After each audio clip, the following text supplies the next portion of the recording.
Thank you very much for the invitation, and I'm very excited to be here in Wien for the first time, and also in this excellent workshop in front of such a great audience, to talk about work that came out this morning, together with my amazing collaborators, my PhD student, Georgios, who is here somewhere, there he is, and also with my former postdoc at DESI, Gabdian. And so let's start with some motivation, like blending in with the theme of the workshop. This talk will be, of course, about scattering amplitudes in quantum field theory, one of the main pillars of this workshop.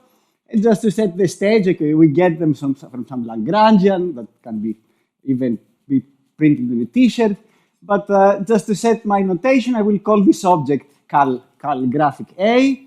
It has some legs sticking out, n of them, and each of them is associated with momentum. For the mathematicians, you can think of it as like an NSO 3,1 group representation. So it has a vector representation, so it has 4 components, and so on. So this is this is a function of, let's say, these variables or these quantities.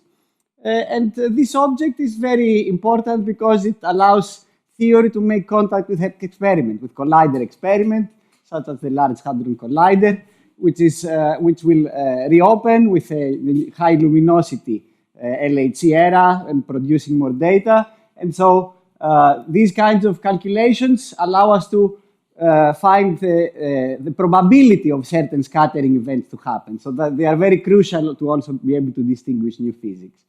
And perhaps more importantly for this audience, of course, scattering amplitudes have beautiful mathematical structures. This is what brought us all here, and it's one of the main motivations. And my talk will be about, in fact, connecting and relating these two very prominent aspects of scattering amplitudes. So, continue with my motivation. My starting point will be this very beautiful theory called n equals 4 super Yang-Mills, the most symmetric cousin of the theory of the strong force of quantum cryodynamics. And even though it is not phenomenologically relevant, it does not relate to experiment per se, it has been a laboratory for really groundbreaking practical applications. And some of our favorites are the so-called generalized unitarity method that allowed the first order, a very large class of these amplitudes to be computed. Oops, sorry about this. Then we have the method of symbols, which I will talk about more recently. This also originated in the realm of n equals 4 from the Brown group, and I see some members here in the audience. And finally, from the canonical differential equations, which as we will see later, they are the method of choice for evaluating scattering amplitudes in the Feynman integrals. They're building blocks, Feynman integrals. And all of these, let's say, methods that they came from n equals 4 played a major role also in state-of-the-art calculations. I have here, as I mentioned already, scattering amplitudes. They have building blocks that we can draw. They are these diagrams, Feynman diagrams, and we can associate an integral to them that is generally hard. And these are like some 6-point calculations that came out recently. They relied on these kinds of methods. Also, in the realm of gravitational wave physics, these methods apply, and they play also a major role. So, starting from here has paid off in the past to try to see what kind of structures survive even in generic gauge theory. And because of this reason, I asked myself a few years, what is the role of cluster algebras? Cluster algebras, the mathematicians know, and many of the physicists also, in the realm of this beautiful theory, they have played a very major role. They allowed us to describe amplitudes in this theory, in particular the singularities of these amplitudes. And this has led then to the calculation of the actual amplitudes to very high loop order, to unprecedented accuracy. And so, because this was a structure more recently discovered that held so much in n equals 4, it was natural to ask if it plays a role also in QCD, in the real world. And a few years ago, with Dima Chicher and Johannes Hehn, and later on, we continued this work also with my students, Georgios, we showed undeniably that cluster algebras also play a role in the realm of QCD, the theory of the strong force, by identifying it, by discovering it in certain Feynman integrals and certain scattering amplitudes, in particular those that involve two gluons coming in and a gluon, particular particles, if you wish, that come out. One of them is the Higgs boson, that was the most recently discovered part. So this gave us confidence to keep going. We discovered cluster algebras in QCD. And so this talk will be about going to the next level. So we have discovered, we have established that cluster algebras play a role in QCD, and we will go from discovery to prediction. We will actually use them to get some previously unknown information, in particular about 6.1 mass, 6-point massless, and 5.2 mass processes in QCD, or I should say more properly, if you want to be more accurate, in any massless planar gauge theory. A gauge theory that has massless propagators, and we are looking at the planar limit or planar sector, where only diagrams of this sort that I can draw on the plane without any lines crossing contribute. In particular, this is beyond the current state of the art. This has not been computed before. And the other two cases are at the current state of the art. So we were able to also compare with these recent calculations. And for the 6-point massless case, as I will tell you, we essentially reproduce everything that has been calculated by honest hard work, by Feynman integral evaluation. And also go beyond them. We also provide something new that had not been known before. And for the 5.2 mass case, we also have a very highly non-trivial overlap. We will see this. We predict most, but not all of what was already known, but again, go beyond. So it's a non-trivial intersection in both ways. So this is where I'm heading. Are there any questions at this stage?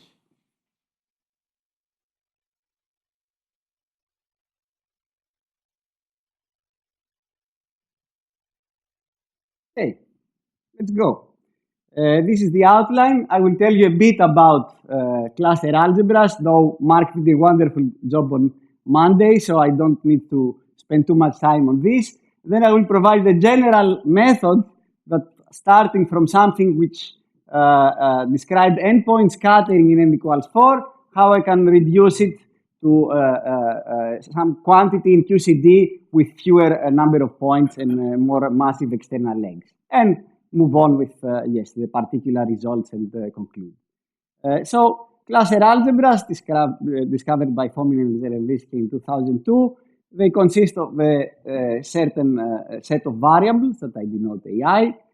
Those are grouped into clusters. They are these sets. Order doesn't matter. And they are constructed recursively by an operation known as mutation. And these are the main features.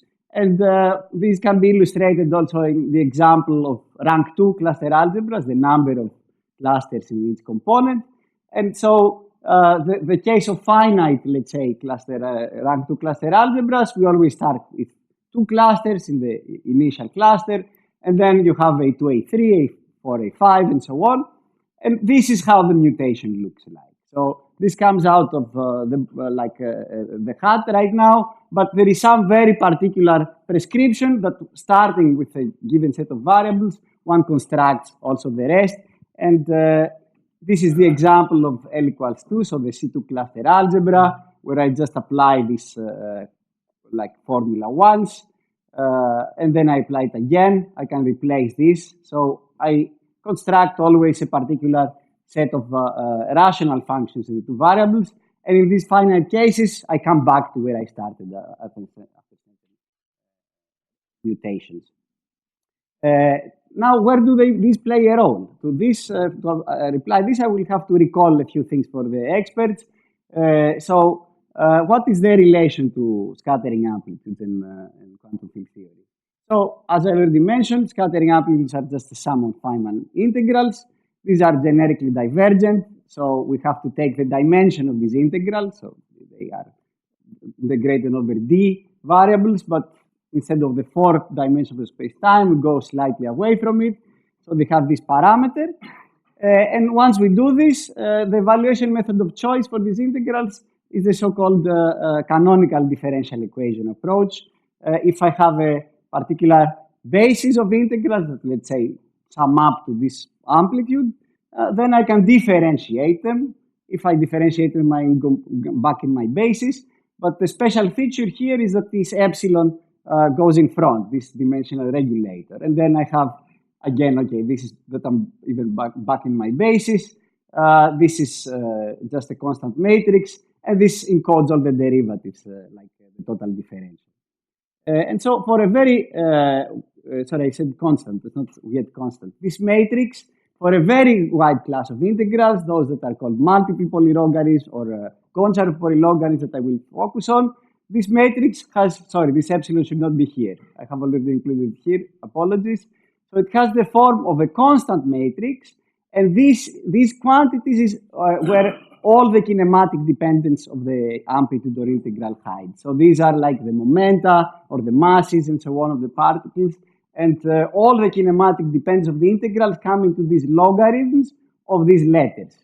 These are called symbol letters. And so their collection is the alphabet. So the predictions I will make pertain precisely to these letters and to these alphabets of particular Feynman integrals. So if there are any questions, that's the time to ask, because I will be talking about letters and yes, go ahead. Yes. More questions?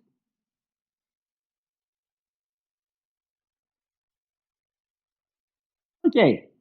So where do cluster algebras come in the game? First, in the realm of n equals 4 super Young mills. It was realized, again, by the Brown group, that the symbol letters of n equals 4 amplitudes precisely coincide with the variables of the so-called Grassmannian cluster algebra, and this is related to the space of kinematics in appropriate momentum twistor variables. So this was a major discovery, a major observation, enabled, as I mentioned, very elaborate calculations. For many years, the community was stuck because if you go beyond beyond 7 particles at 8 and higher, these cluster algebras become infinite. But this was resolved a few years later by the US group, and then the UK group, and then also our EU group, if you wish, a few years ago. And just to give in a nutshell, one finds a criterion to stop the infinite mutations. So the mutations never stop, but there is a well-laid criterion by tropical cluster algebra to stop. When do I stop? And then there is also a second layer that allows us to also incorporate letters that are not rational functions. Cluster algebras can only give rational letters in the kinematic variables. We are also able, with this second step, to also incorporate certain square roots that commonly appear in Feynman integrals and scalar computations. So with this, I'm ready to move on to what we actually did, how to go from n equals 4 to QCD. And the main idea is to break a particular symmetry that this very beautiful theory has. This symmetry goes by the name of dual conformal invariance, and it tells us that appropriately normalized amplitudes and also integrals contributing to them are not invariant just under the Lorentz group acting on these momenta, but by certain combinations of the momenta. So we define these dual x coordinates or dual space coordinates, just their differences are the momenta. And then the integrals or the amplitude only depend on cross ratios, on conformal invariant cross ratios of these quantities. In particular, you can also scale, let's say, x by any number, or you can do a conformal inversion and so on. And so this reduces the number of variables. And here I have the example, the very concrete example that I will use to illustrate the method of the one loop 4 mass box. When I say 4 mass, I mean 4 external legs, massive external legs, or off-shell external legs. And I can equivalently describe a massive leg or an off-shell leg by sticking in two massless legs together. So if each of those is massless, its square modulus is 0, then their sum is not 0. So there's no loss of generality with respect to this. So we have 2 variables instead of 6. And this symmetry was first observed by actual calculations. These are the very famous Daviditz-Fusukina integrals. And it was David Broadhurst that first realized that it's this symmetry that is responsible for this reduction of the kinematic variables that later was generalized to apply to the whole of n equals 4 super Young-Mills. And just to be very concrete, this is what this function looks like. Okay, it depends in terms of these variables. These are some classical dilogarithms. I just included for concreteness so that you are convinced yourself that it's no mystery or anything. And then the main idea that I mentioned is breaking conformal symmetry. And in this example, we have to pick a Lorentz frame, but because we have this symmetry, many different choices of Lorentz frames are equivalent, those that are related by conformal transformation. Well, let's choose a frame where one of these x's goes to infinity. If it goes to infinity, we don't see it anymore. This can also be seen at the level of these cross ratios. Instead of, having this general scaling invariance with respect to each of these x's, scale x1 separately or x5 and so on, they just become these ratios that do not have this symmetry anymore. So it's like this point became invisible. This simple example just tells us that the actual integral, the 4-mass box integral, is exactly equal to the 3-mass Lorentz invariant integral, provided we do this identification. It's the same function. I just replace its variables to mean something different. So that's the whole story. Questions?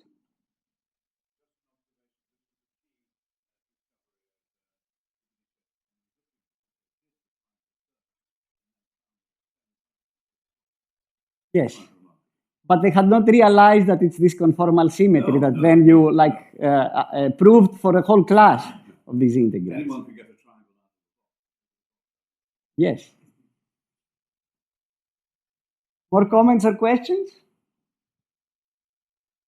So this very simple, but I dare say beautiful observation is essentially all we will apply over and over again, okay, in a systematic fashion. And of course, this does not pertain to the particular actual integral, but to any n-point dual conformal integral, provided it has at least 2 adjacent massive legs. You need the 2 massive legs because if adjacent massive legs, because otherwise this participates in a distance that is set to 0. So you cannot set something which is 0 to infinity. So you need to have at least 2 adjacent massive legs to apply this property. And from such DCI integral endpoint, you get an integral which is Lorentz invariant with 1 leg less. Okay, so let's apply this to our case. Of course, more generally, the integrals are the same, but if the integrals are the same, so will be their alphabets, of course, right? That's what we just saw in this example. And we don't have to restrict to a particular integral. We can also apply to collections of integrals, say this basis that I mentioned before. And in this case, we will apply this to the cluster algebraic prediction for the 9-particle alphabet in n equals 4 super Young-Mills that I computed with my former student Niklas Henke a few years ago. So this will be our starting point, a 9-point alphabet. And what we additionally need before we apply this process is to realize that if we have, let's say, a 9-point massless alphabet, this also includes, it has subspaces of alphabets describing also kinematics with fewer legs, some of which are massive. So this is a consequence of integration by parts identities. This is what I write IBP. When we have a collection of integrals in this basis, one is related by the other by removing some of the propagators. You remove some of the propagators, you remove this propagator, you've brought two legs together. So by construction, also this alphabet will contain, or for this massless kinematics, it will also contain alphabets with fewer legs, but some of which are massive. They are joined together. And so, for example, the 9-point alphabet that begin with will also have the 7.2 mass, the so-called hard, because these massive legs are next to each other, sub-alphabet, describing this kind of kinematics. And we can identify this subspace of letters. So we have a linear space of the logs of letters, and we can identify the subspace that spans this kind of kinematics by annihilating the alphabet by certain operators. So it's a kernel or a null space computation of this particular operator, and this is what we will, in the end, use linear algebra to reduce this alphabet. So in this manner, starting with the 9.0 mass alphabet, or more generally the n.0 mass alphabet, we get n minus k mass sub-alphabets in this manner. And I will particularly focus on those that we can apply this breaking of dual conformal symmetry. The 7.2 mass DCI sub-alphabet, which if we take this point to infinity, becomes a 1 mass 6-point Lorentz invariant alphabet, so believed to describe the 6.1 mass process in QCD. And of course, we can also take this massless limit. The limit where this external momentum goes to infinity and end up with a massless alphabet that will allow us, as I mentioned, to compare also with recent state-of-the-art calculations. And the other configuration we will use, this is in the middle over here. This is the 3-mass hard, sub-alphabet or sub-kinematics of the 9-point kinematics.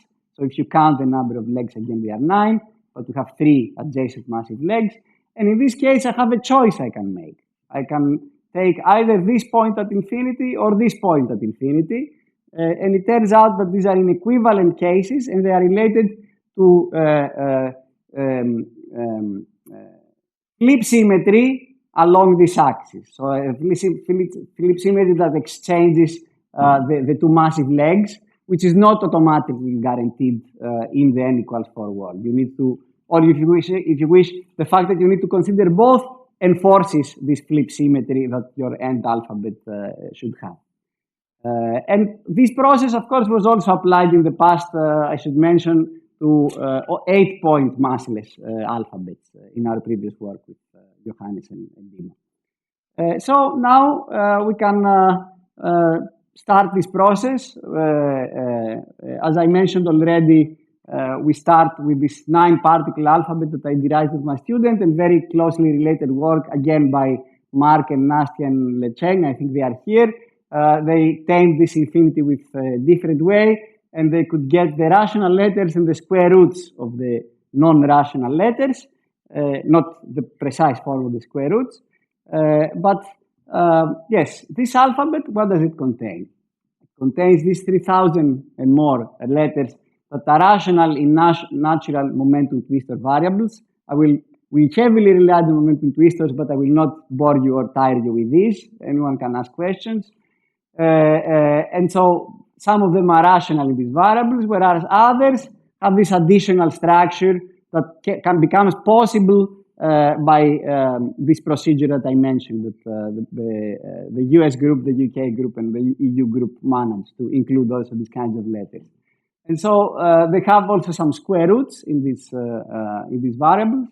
I should say that these momentum twistor variables actually rationalize even more square roots that appear if one is thinking the usual momenta.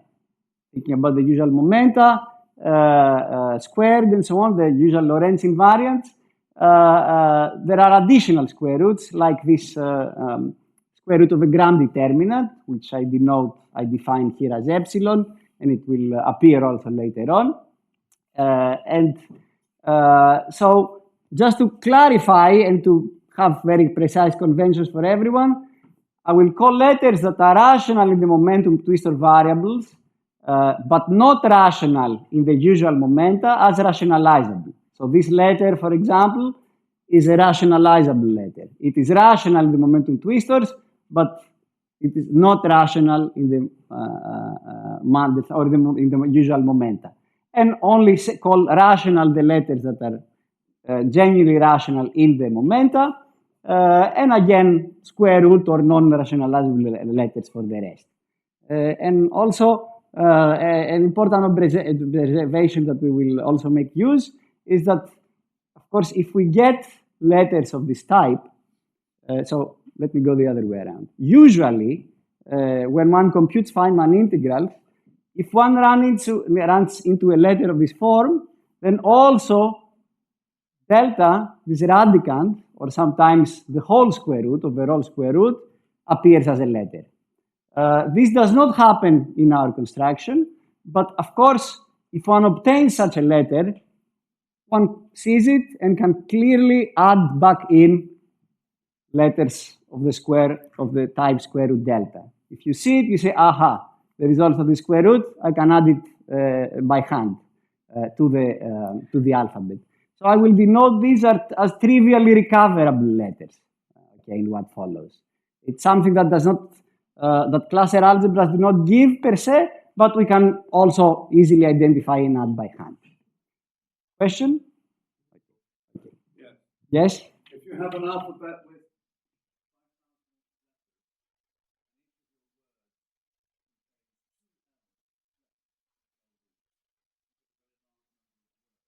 yes, absolutely.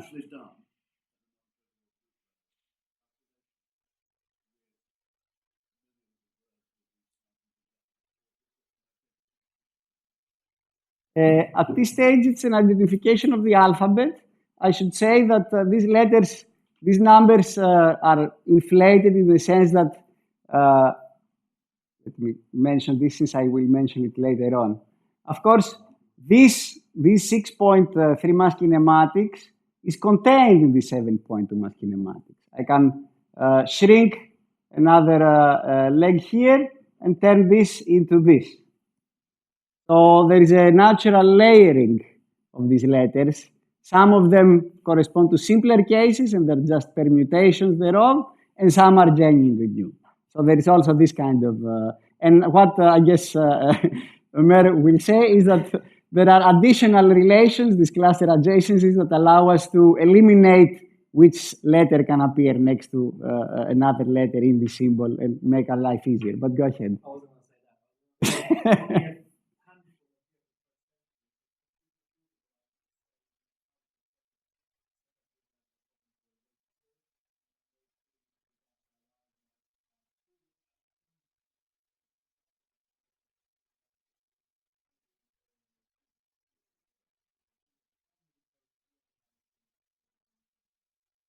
Yes, Mark?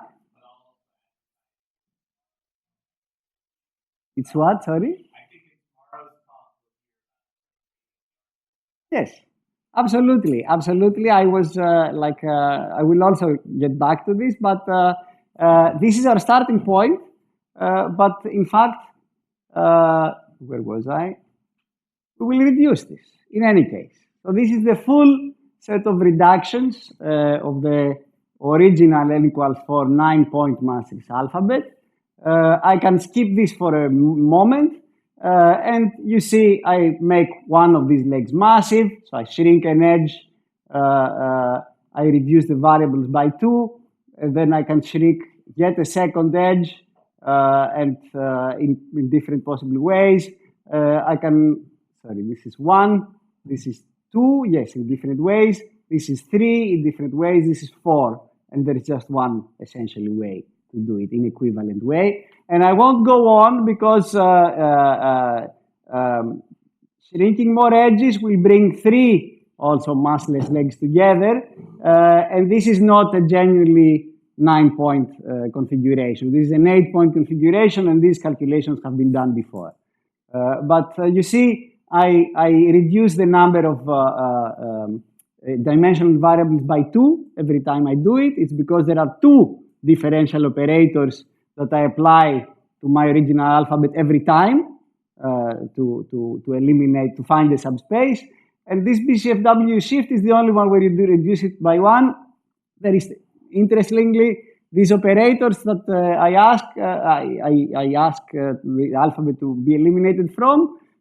Each of them is a so-called Brito-Kachazov-Engen-Witten shift, like analytic continuation of the momenta. Yes, expressed in a momentum twistor variable. This is mainly for the experts, but in any case, yes. So this is the absolute essential building block out of which we build everything else. And again, apart from the variables, I have the rational letters in the momenta, also called Mandel sum variables, squares of sums of the momenta. These are the rationalizable letters that contain also these epsilons, and these are the ones that are genuinely contain non-rationalizable square roots. And now we move on to like focus on what we actually get to analyze. Let's say first this case, the 6.1 mass case, by the dual symmetry breaking mechanism I mentioned. And so in our case, okay, we saw the numbers of the letters, but it turns out that only 17 plus 12 of these are genuinely 6-point, in the sense that, as I mentioned, some of these letters which actually correspond to secretly to fewer and more massive legs. So instead of 7-point, there will be some 6.3 mass letters inside these letters over here. So it's this onion structure, if you wish. Yes?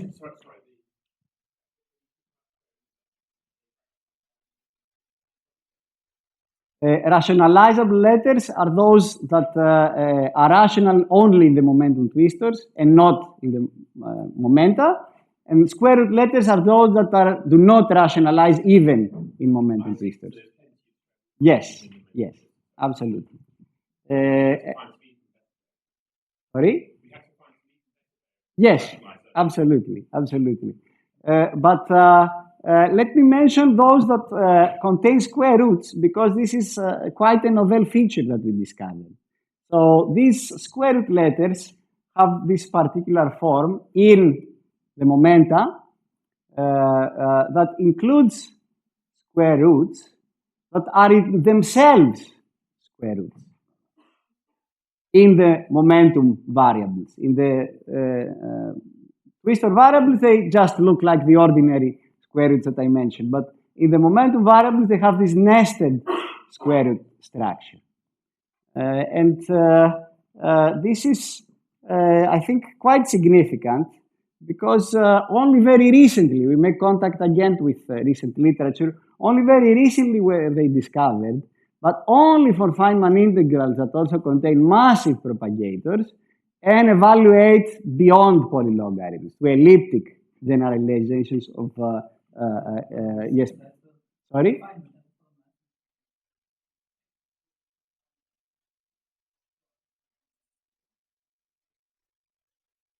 If you find these also at weight 6. Okay.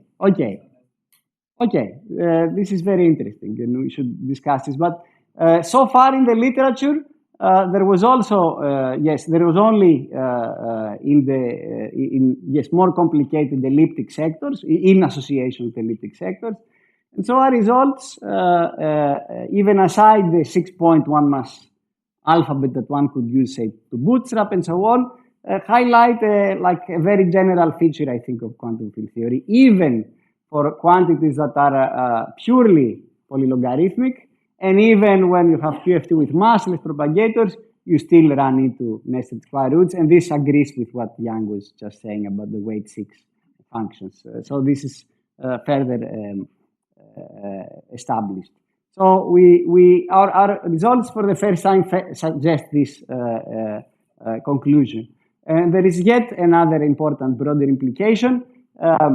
there exists at the moment very great, very, very useful algorithms and also implementations in obtaining the letters directly from the Feynman integrals. And I list a few over here.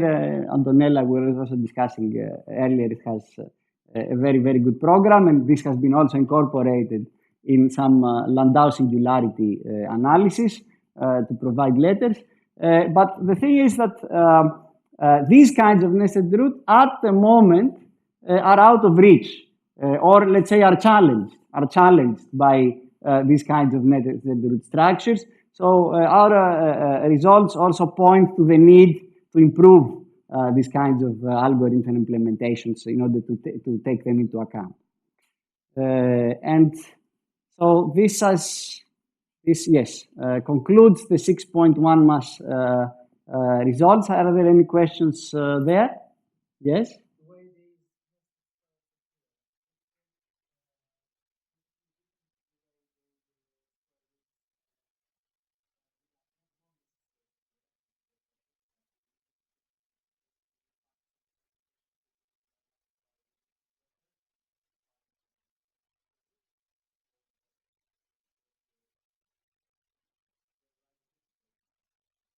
So they arise there are special cases of these letters in the momentum twistor variables where what is inside the square root is not parity invariant. Yes. As I said, we relied on our existing results. We applied our existing results, and one of the hardest parts that I will not talk about is starting with the momentum twister expressions and getting expressions of the momenta. This is literally a difficult task, and even let's say there exist in principle ways to do it, but they run out of steam. So one has to be always very creative to do it. Does this answer your question? Okay, more questions?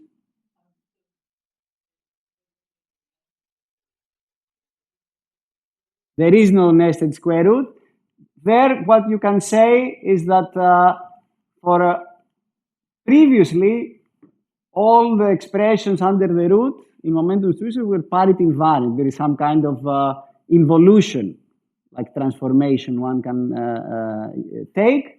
And in the past, they had eigenvalue 1 with respect to this transformation. Now, they also have eigenvalue -1. So that's the new feature.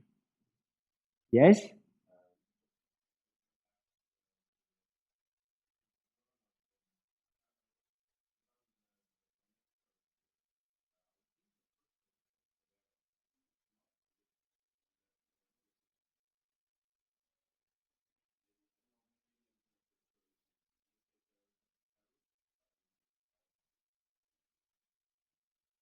Are you sure there were no elliptic sectors? Because I looked at these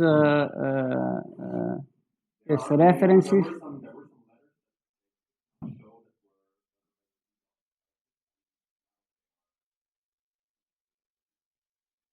I see. Perhaps this is newer knowledge that came after they published their paper. Because when I read the paper, it was my understanding that... Let's talk about it later on, and I'm happy to be corrected if that's the case, absolutely. In any case, they had massive propagators, this for sure. So I think I was on the same page on this. More questions? Just an observation. You've associated elliptic obstruction.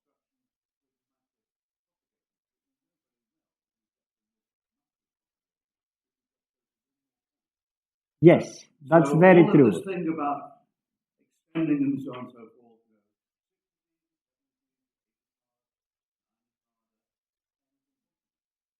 You are right, David, that there exist elliptic Feynman integrals, even, yes, in n equals 4, elliptic amplitudes in n equals 4, that's correct.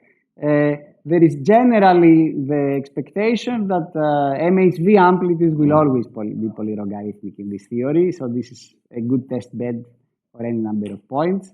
As we'll talk about later also, there are specific simplifications that occur when you restrict to four dimensions.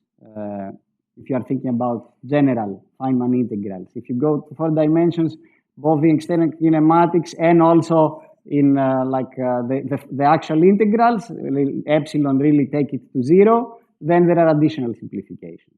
So I think we still have, I agree we should look into elliptic polylogarithms more and understand them more. There's no doubt about this, but there's still some steam that we can get, I think. Yeah. More questions? Okay, let's go now to the cases where you have state-of-the-art calculations to compare to. And now what I just described, I take the massless limit. I'm at this boxed part of the calculation. And so this reduces the alphabet, this limit. And it's typical to also cyclically symmetrize because we have massless particles. If you go into amplitudes of the same type of particle, these have the cyclic symmetry in the planar limit. This was done also in the literature. So we apply this process. We also take the closure of the alphabet against taking, a momentum to the next momentum and so on. And so now we compare to the literature, which is in fact quite extensive. So there are, let's say, there existed many works also before it, but I will mostly focus on the recent work on computing all 2-loop 6-point massless planar integrals near 4 dimensions, what I was just saying before, where some of the simplification has happened. And these appear simultaneously in these 2 papers. And as I mentioned, Antonella is here also in the audience. This contains 245, I will call them CDE letters. They come from the canonical differential equations. But if one analyzes the function space that these span and that should contain the amplitude, there's actually a subset of 167 so-called amplitude letters inside those. And then if one goes even further, and I missed the reference here, or maybe it's below because it couldn't fit, sorry about this, but there is more recent work by Young, Chiglin, very good, and Johannes, that also compute certain quantities, Lagrangian insertions in hexagonal Wilson loops, or MHV,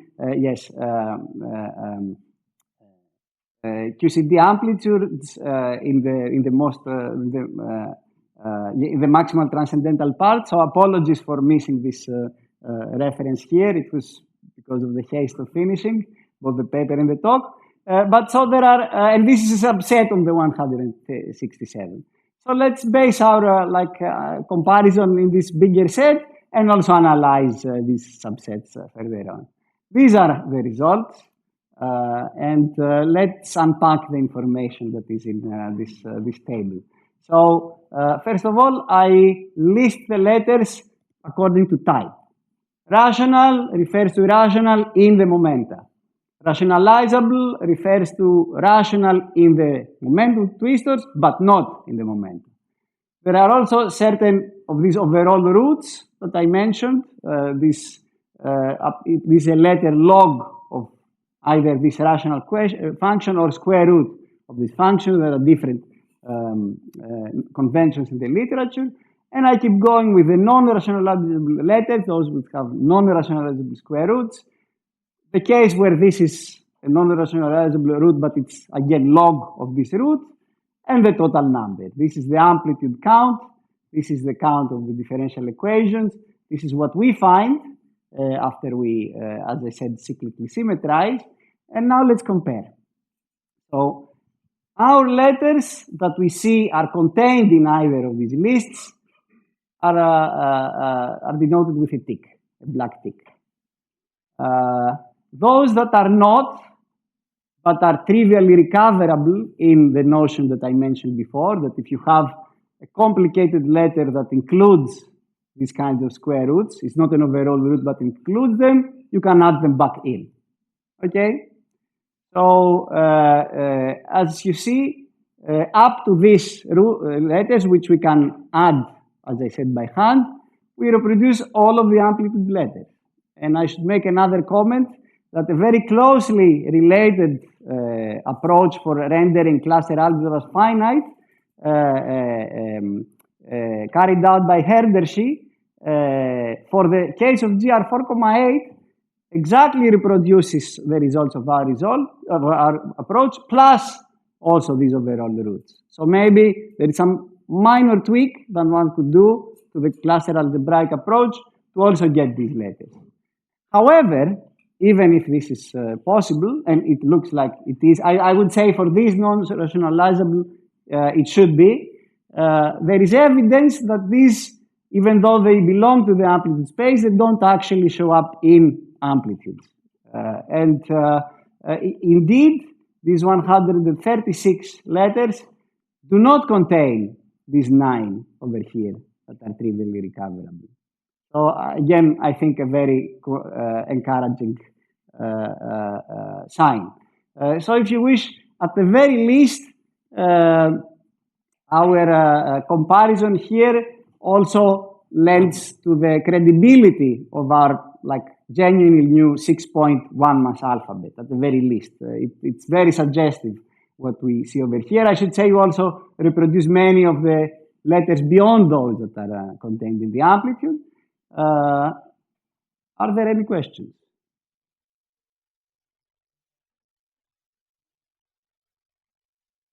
Sorry? Yes, this is in the next slide, so bear with me for a moment, okay? So we come back to this. More questions? Lionel, maybe?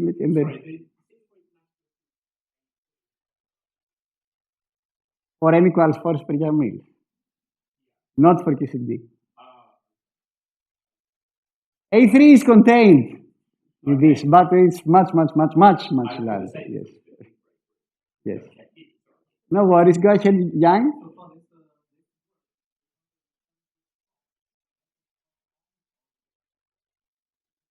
So n equals 4, or let's say these cluster algebraic methods are believed to apply to all loops in n equals 4 per young Mills theory. So again, we are, if you wish, these methods can never, there is no guarantee that they provide a complete list of letters. They are n equals 4 letters. If they are n equals 4, there most likely be, almost certainly they will also be in QCD, but the other way doesn't go. So we find perhaps a subset of letters at the very least, but yes, still something that has not been done before. More questions? Okay, so now let's go to yet another comparison. So recently, again, yes, Mark and Nastya and Andrzej and others on the one hand, and then Mer and others on the other hand, and Jan Rong, who is also here, over there, there we go, proposed a different cluster algebraic approach that pertains specifically to endpoint massless Lorentz invariant scattering, or yes, massless scattering in QCD. And this uses another Grassmannian cluster algebra and identifies what's called as a partial flag variety inside of it. It doesn't matter. This was, yes, work that started in the past, and Ross Glue also mentioned this in his thesis and was later, yes, generalized to any n and so on. And it was applied to the n equals 6 case in particular, yes, quite recently. So if you replace n here, you see that this is GR4,8. So this is simpler than the GR4,9 that we have. We don't have to consider this massless limit, get something more complicated, but okay, it gives you more, and they take the limit. So that's the advantage. The advantage in my understanding, and please let me know otherwise, is that this method lacks a stopping criterion.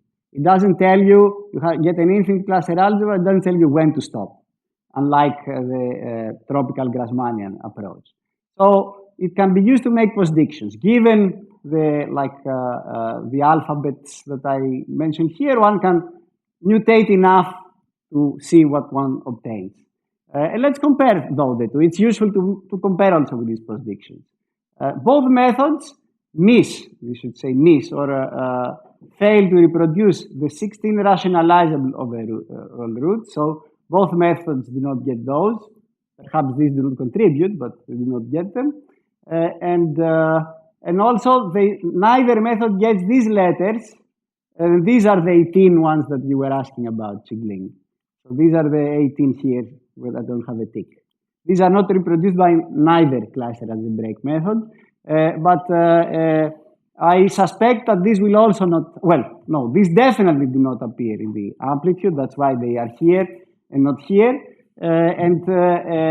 What they have in common with other letters that do not appear in the amplitude is that they are not positive in a so-called positive region of the space of kinematics. So I think this is quite suggestive that they are not relevant. Then, apart from the things that they have in common, we also reproduce another 36 letters that belong to the amplitude that were not in these references. And on the other hand, we miss these these 6 non-rationalizable, where 6 I said, maybe it's 5. Probably it's 5, sorry. But these non-rationalizable roots over here, which in any case, as I mentioned, are are trivially recoverable, and they do not appear in the space of MHV letters. Yes?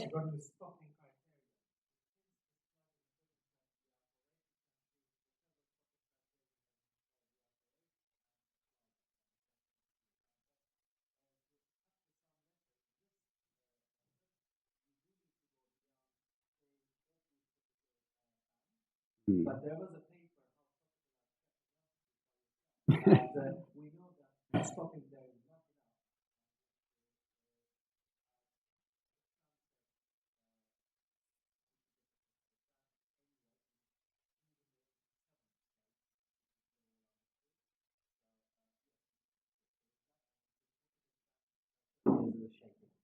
Okay, thanks for clarifying this. I read the papers and that was my understanding, but good to know that, well, it's kind of like expected that since you are inside this cluster algebra, yeah, you could use the same tropical Grassmannian criterion, but it seems like the natural one is not the one that works. Okay, let's put it this way. Good.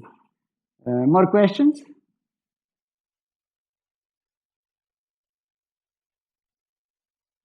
And finally, we also find letters that go beyond what was previously known. These are either rational or rationalizable. They go into cyclic orbits. As you recall, I cyclically symmetrized. So we get 28 of these size 6 cyclic orbits. And one of them was actually erroneously included in an earlier work by Young and collaborators, and we're puzzled about this, and we thank him and also Antonella and Julian for clarifying this. It was coded in the paper, but did not appear in the differential equations. The remaining 27 overall roots are new, and I have mentioned here some of the rational orbits that you can see are polynomials in the Mandelstam variables. I should say that all our results are also on GitHub for anyone who wants to look at them, in more detail. And this brings me to the final, part of my talk. I have 5 minutes. The last bit has to do with 5.2 mass kinematics and QCD alphabets. And it's the same process that actually getting the letters is the same process, at least for the 3 mass medium for DCI configuration, namely 2 legs are adjacent but the third isn't, and we can again take this point at infinity and end up with this so-called 5.2 mass easy configuration. For the hard case, I already mentioned that you have 2 choices and you have to include both. So it doesn't double the letters because some of the letters with the 2 choices have multiplicative dependencies that we can eliminate. And then finally, again, to compare with the literature, we have to do some kind of symmetrization in the results. So in this case, since we have some massive legs and some massless legs, it's not just cyclic symmetry. This doesn't work. In anticipation of also the non-planar integrals that will be computed in the future, these authors also made some more general permutations of the particle labels. I will not go into this, but it's an analog of the cyclic symmetrization that I talked about for the cyclic case. And so from these mix easy and hard configurations, as you would expect. So when you do this, there is no meaning to separate between the two. We get 50 orbits related by these permutations or classes consisting of 495 letters. And again, we compare with the literature. This is the first line. Now we can't count just orbits. It's simpler and the numbers are smaller with respect to permutations. So this is what was previously computed. This is what we computed and is contained in the previous calculation. And these are also new letters that were not contained in what was known before. We have also, again, distinguished, we have classified the different letters according to the square roots that appear. In some, there is no square root. In some, there is this rationalizable square root. And then this is related to one mass triangle for people that know, and the rest are box triangle square roots that are non-rationalizable. They are also here. Yes, we also have, in this case, some double roots, some letters which have products of these roots. So as you can see, obviously, we don't get such a good agreement in this case. We do get most letters, but not all, if you compare the first two lines. The most notable, perhaps, exception is that one of the non-rationalizable roots, R2, we don't see at all in our alphabet. Also, by construction, cluster algebras cannot give these kinds of letters where both delta 1 and delta 2 are non-rationalizable. And since such letters exist, these are also missed. So this is where we stand at the moment. But I should say these integrals have done no analysis on what survives for finite two-loop amplitudes. And we know for a fact that cluster algebras have elucidated certain absences of letters were found in the amplitude space, but were actually cancelled in the amplitudes in my previous work with Johannes and Dima. So it's not, I think, it is plausible that, yes, these absences point to further mechanisms and cancellations in the final finite two-loop amplitude results. Are there any questions on this slide?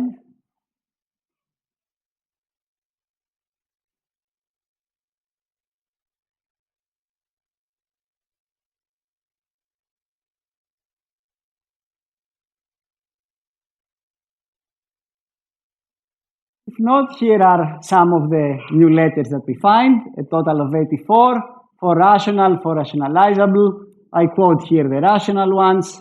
You can go to GitHub if you want to look at the rest. And this brings me to my conclusions. I hope I convinced you that we are entering a phase where cluster algebras can be used, and yeah, this N equals 4 knowledge to actually make predictions for QCD for the first time. Perhaps the most notable case was 6.1 mass processes like this pentagon triangle integral that I have here. And it's, of course, natural. I think many exciting new avenues open up. We could try bootstrapping amplitudes also with massive legs, similar to what has been done for the massless case. We would expand and look for 10 particle alphabets in N equals 4 related to the GR4, 10, and then get 6.3 mass, 6.2 mass, 5.3 mass new alphabets. We can try to elucidate these cancellations. Maybe they're related to, yes, positivity properties on the amplitude. I think, yes, it's a very promising road ahead. Thank you very much for your attention.